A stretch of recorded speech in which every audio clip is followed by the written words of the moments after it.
50% across the board, worldwide causes of death secondary to chronic diseases, and that's cardiovascular disease.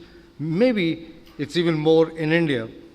If you look at the global burden of disease, CVD is as a cause of death, undoubtedly, it's cardiovascular disease, cancer, COPD, that's the way it goes.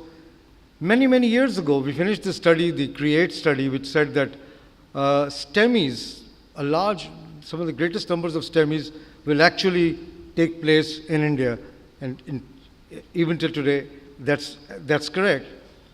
And the irony of a STEMI is that 20 to 25 people will never get up from there with a chest pain and say, look, guys, can you just do something for me? Because they're not even around. So that is the importance that people in our part of the world, in South Asia, get more and more STEMIs. And India is not staring at a killer lifestyle. We are actually in a lifestyle epidemic. Whichever way you look at it, cardiovascular disease is number one. So, and also it's very well known, early onset of CVD in South Asia, very well known. Even our resident does not blink an eyelid when he gets a patient 30 years old with acute anterior infarction, and he just rings up the cath lab, draws the blood samples, and he's ready. But I think that one of the things that we don't emphasize, we have not missed them, but we don't emphasize, is that the protective factors are lower in South Asians than in other countries. If you read the 2014 NEJM article on risk factors in the West, in the middle income countries, in the lower income countries, the risk factors are actually more in the Western countries. But the protection is much more there. So we have less protective factors, and that's well known. The only beauty of an inter-heart study is that it does not talk of any non-modifiable factor. From psychosocial stress to diabetes, all the factors are modifiable. And that has a great significance in this disease. So the risk factors are very well known. And this is a slide which everybody has shown in the last 20 years. And of course, we also know that there are many people that have only one risk factors, and 20% actually don't have any defined risk factors as of today. So there is something going on, and that's what I'd like to emphasize, that where is the bridge between risk factors, coronary artery disease, or no risk factors and yet coronary artery disease? The relationship of risk factors with vascular disease is not perfect. There are many people who have no diabetes or are non-smokers, yet they develop coronary artery disease. Are they the ones who just have increased HSCRP? Paul Ridker would make us believe that. And then, of course, there are many diabetics, hypertensives, dyslipidemics, who don't develop coronary artery disease. So there is something going on. And on top of that, there is also something that we have defined the risk, we are giving prevention, but statins still leave a lot to be said, because residual risk is still there. So there is a dichotomy right from the word go. Right from the word go, from risk factors to statins, there is a dichotomy. So what do we need? Do we need new therapeutic targets, new therapeutic approaches? Certainly. But do you also need new diagnostic approaches for early detection of atherosclerosis? And let me see if in the next 15 minutes I can put something together and come out with what we can do. So first is the newer therapeutic targets. Atherosclerosis is an inflammatory disease. This is now well known. We've all read the good work of Dr. Ross, published for the first time in New England Journal of Medicine, 1999. I'll come to that slide, that it is an inflammatory process. So Paul Ridker and their group took it up and said that, there is incremental value. So if you have both high LDL and high CRP, you have higher chances. Sometimes the LDLs may be normal, CRP is high, and you may have a disease process. So Centers for Disease Control and Prevention, the American Heart, they have said that measurement of HSCRP would help us in risk stratifying many individuals who otherwise would not fit in the usual risk factors. So measure CRP in apparently healthy elderly people to identify cardiovascular risk. And this has led people to believe that maybe there is something beyond just the 9 known risk factors. So if you look at this, and this is a well-known study. Not only Dr. Ross in 1999 demonstrated this in New England Journal of Medicine, but also people before him. Simply speaking, activated monocytes, LDL, under stress, go beyond the intima. What is that stress? It can be AGE in diabetes, it can be smoking, it can be hypertension. Once they've crossed the intima, they form macrophages, and this can be by the nuclear factor, the NFKB, which accumulates them and causes a vicious cycle. Why? Because NFKB pathway releases inflammatory mediators, and these inflammatory mediators cause the release of addition molecules, and you get a vicious cycle. What will happen in a period of time? Slowly, this intima will get raised, there will be a plaque, and then this plaque will increase. The fibrous cap may be very thin, and the plaque will rupture, and then you will get an acute myocardial infarction, of which 25% of people will actually get sudden cardiac death. That is the implication of picking up this disease at the inflammatory state. So as when we were medical students and we thought this was a degenerative disease, it's now very well known that it's an inflammatory disease. And if so, maybe there are opportunities that we can predict and prevent. That truly is the basis of what I'm going to talk about. So you have macrophages, you have monocytes, you have LDL, you have oxidized LDL, and this causes a vicious. So there are opportunities right here, if you look at it, if you look in broader terms, as to what are the newer therapies. You know the risks, you know that there are residual risks, you know that we cannot define the disease even earlier. So what can the current therapies do? Can we go beyond just statins and others? And it does seem like so. It does seem like so, though it's early days right now, that there may be opportunities that you can actually stop this inflammatory process. So this is what it comes to, that if you can block the NFKB pathway by curcumin, for example, will you cause anti-inflammation? Will you be able to decrease this vicious cycle? And that's what people are talking today, that you have to take steps much before the actual disease process takes place. So therapy, so where do we stand? We have statins, we have PCSK9, which is now being used all over. The first studies are already over. ACE inhibitors, ARBs, antiplatelet drugs. So this is where we are, and the novel targets, the novel therapies are, the target is the NFKB pathway, and the molecule possibly is curcumin. Look at the way this functions. You have seen that the NFKB pathway will ultimately release addition molecules and cause a vicious cycle. So inflammatory stimuli come. There is activation of the IKKB, which actually activates the NFKB, and that causes translocation of this into the nucleus. And very simply, as far as we clinicians are concerned, it causes release of pro-inflammatory cytokines like TNF-alpha and so on, and this causes the vicious cycle. Can we, in the 21st century, can we act actually at this stage and actually stop this dreaded disease? So curcumin can cause, it prevents activation of the NFKB pathway. It prevents translocation into the nucleus, and prevents release of inflammatory mediators. So is this going to be the new novel therapeutic target? Let us see.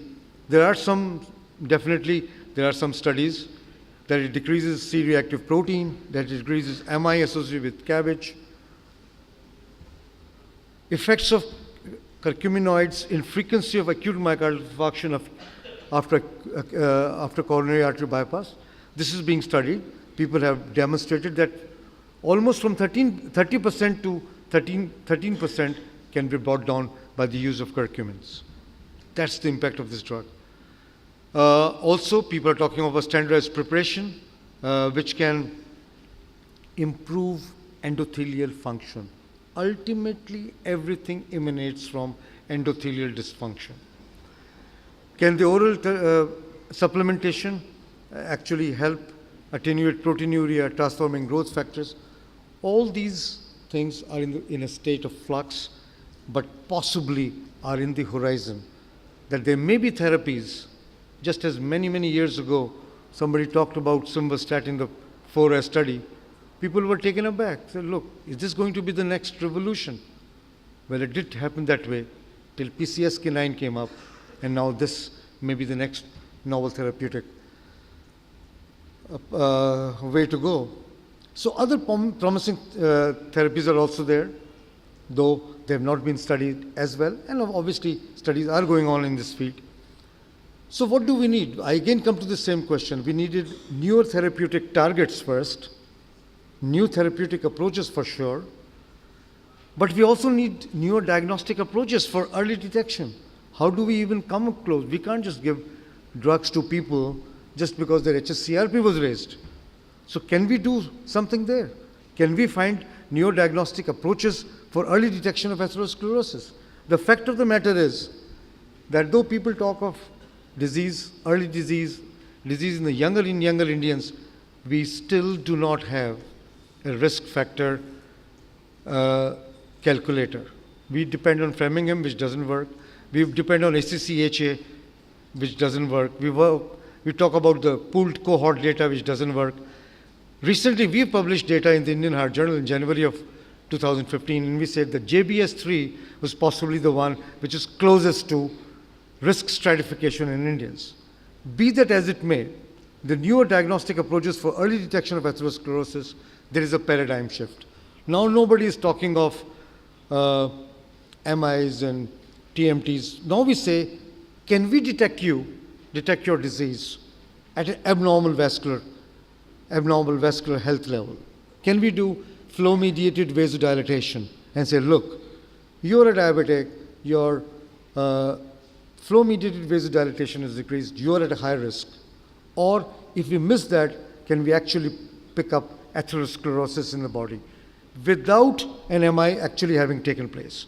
Can we pick up this by carotid intima-medial thickness or coronary calcium or ankle brachial index? Very briefly, this is where I started many years ago with carotid intima-medial thickness, 7.5 megahertz. And we could all see one of our first studies that was published said that if the value is more than 0.8 millimeters, you have increased risk of coronary artery disease as well, if your IMT was elevated. And then for many years, people believed it, didn't believe it, till now we have now come to that level that the new paper is being published as to what is the normative data of carotid IMT. And this will be published shortly. Also, over the period of time, we realized that there may be importance of plaque formation in the carotid arteries, and that also we have worked on. So this was the first paper that we published. This is 2003, carotid intima-medial thickness in coronary artery disease, an Indian perspective, and it showed a good correlation, double-blindedly, that if you had increased IMT, then you had higher chance. And then, of course, some of the articles that came out have been accepted.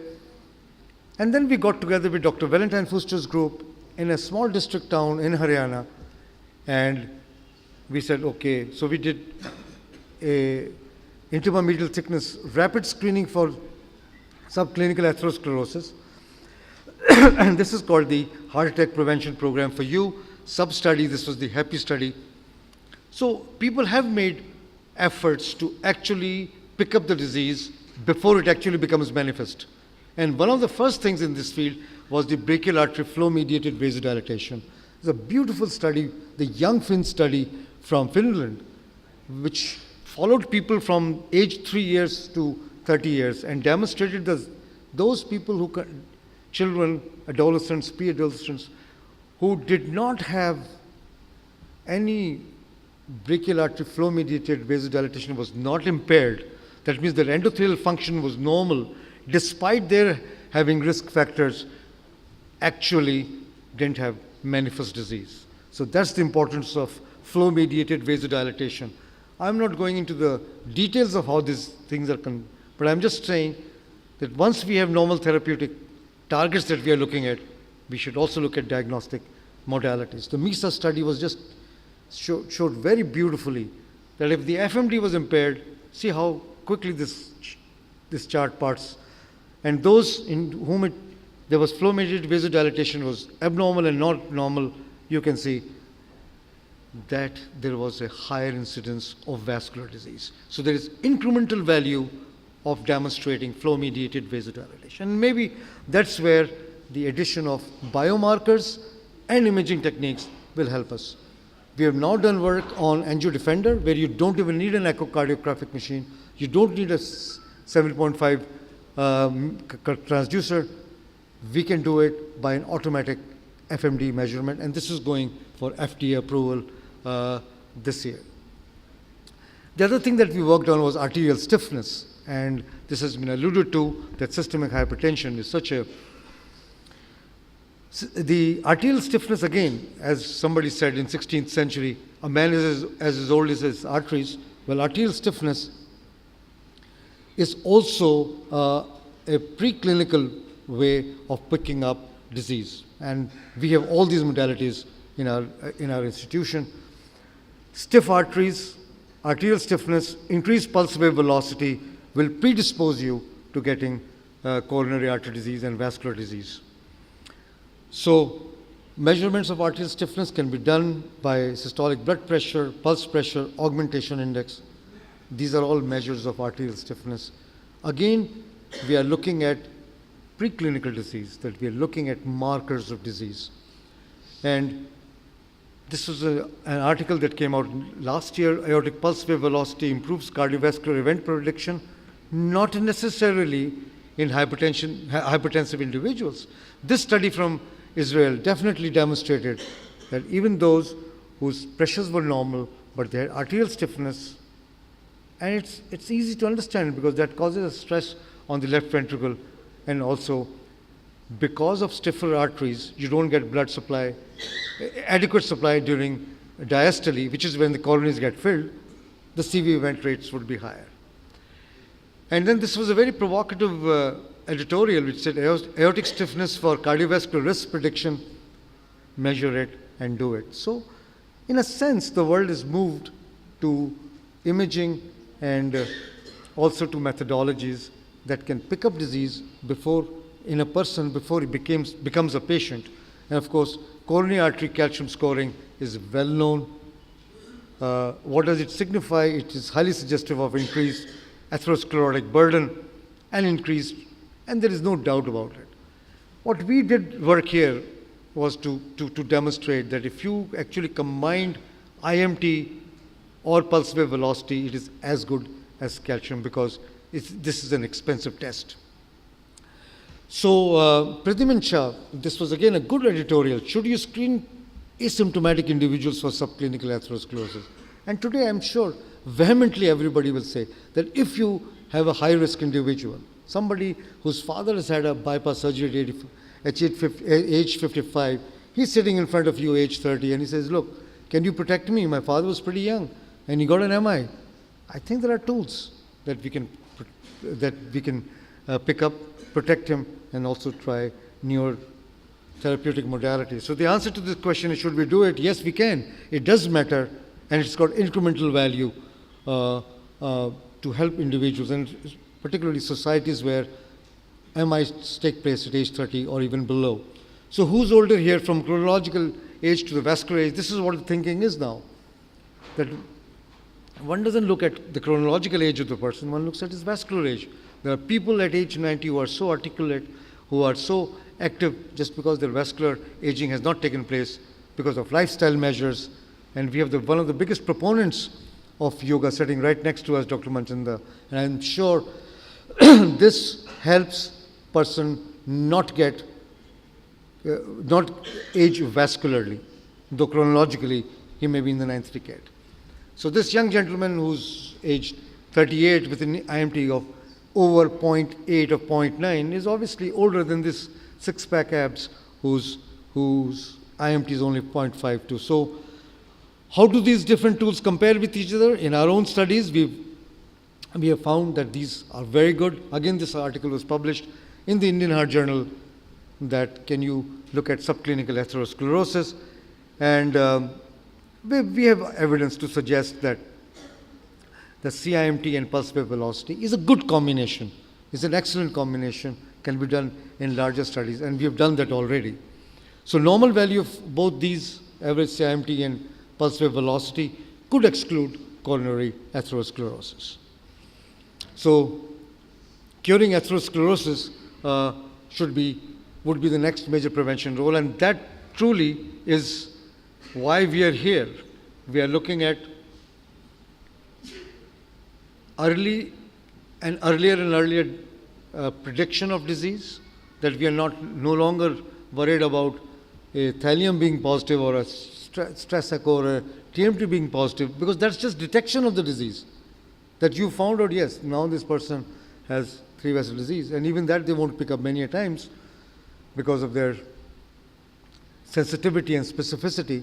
But it's mandatory to pick up disease early, because if we are going to apply newer modalities, newer therapeutic targets, then it's mandatory to pick up patients who have just the beginnings of the disease and not disease manifest.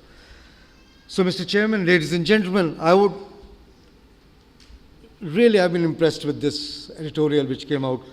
It's not even an editorial, it was actually a viewpoint by Dr. Robinson and others, which appeared last year in the American College of Cardiology, that curing atherosclerosis, and they're not asking this question.